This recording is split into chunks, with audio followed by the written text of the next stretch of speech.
Assalamualaikum warahmatullahi wabarakatuh. Kami dari kelompok 6 akan memaparkan konsep kami mengenai classical conditioning. Pertama-tama izinkan memperkenalkan diri kami. Nama saya Birza Prawaran Fayas dengan NIM akhir 080. Saya Sekar Arum dengan akhir NIM 105. Saya Kendra Naya dengan akhir NIM 078. Saya Yafri Zuryazmi dengan NIM akhir 091. Berikut adalah pemaparan tentang konsep classical conditioning yang akan kami lakukan. Nah, jadi paper conditioning itu nanti itu ada unconditioning stimulus yaitu menyemprot air terhadap subjek. Nah, si unconditioning respon itu si subjek itu bakal kaget atau menghindar kayak bakal mengelak gitu. Nah, selanjutnya itu ada netral stimulus atau kata hujan. Kalau pertama-tama tuh si subjek tuh mendengar kata hujan tuh bakalan merespon atau tidak ada reaksi. Selanjutnya, ketika pelajaran berlangsung, subjek itu akan disemprot air ketika mendengar kata hujan. Jadi akan otomatis menghasilkan reaksi kaget atau menghindar.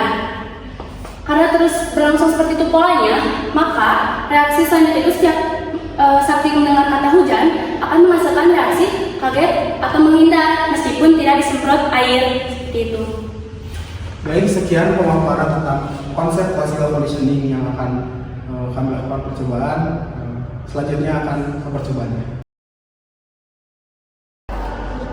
Pertama-tama, saya minta kepada subjek untuk memperkenalkan diri. Perkenalkan, nama saya Nur Athabika Rahman Krishna. Selanjutnya, saya minta kesediaan subjek untuk fokus kepada kamera dan mendengarkan cerita dari saya. Aris berdiri di teras toko, menatap tetesan pertama hujan yang mulai membasahi aspal kota. Tak lama kemudian, hujan deras turun tanpa ampun, memaksa orang-orang berlarian mencari tempat berteduh. Di antara kerumunan, seorang wanita berpayung biru melangkah mendekat. Di tengah suara riuh hujan yang menghantam atap, mata mereka bertemu. Itu Clara, sahabat masa kecilnya yang lama menghilang. Aris, tanya Clara. Suaranya hampir tenggelam oleh deru hujan yang kian lebat. Aris tersenyum lebar, menyadari bahwa di bawah rintik hujan ini mereka akhirnya dipertemukan kembali. Nah, setelah saudara menjadi subjek proyek bagi kelompok kami, apa kesan dari saudara setelah melakukan proyek itu?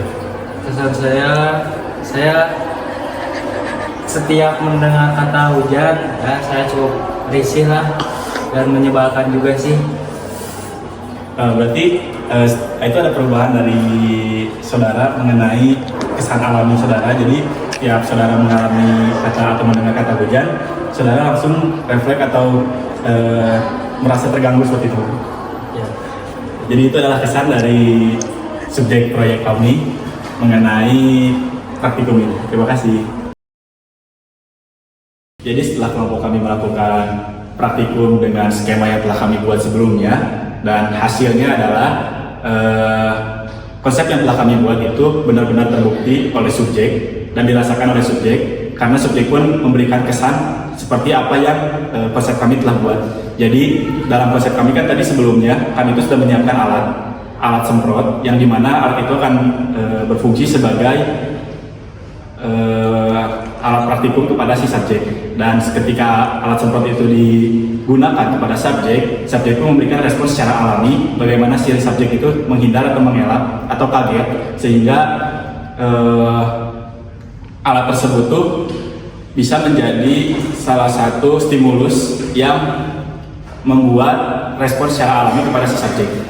Lalu dengan kata hujan, penekanan hujan yang dikombinasikan dengan penyemprotan itu, maka si subjek pun merasa kaget ketika mendengar kata hujan secara otomatis meskipun tidak kami semprot. Dan itu sudah terbukti sesuai dengan konsep awal kami dan kesan dari si subjek ini. Terima kasih.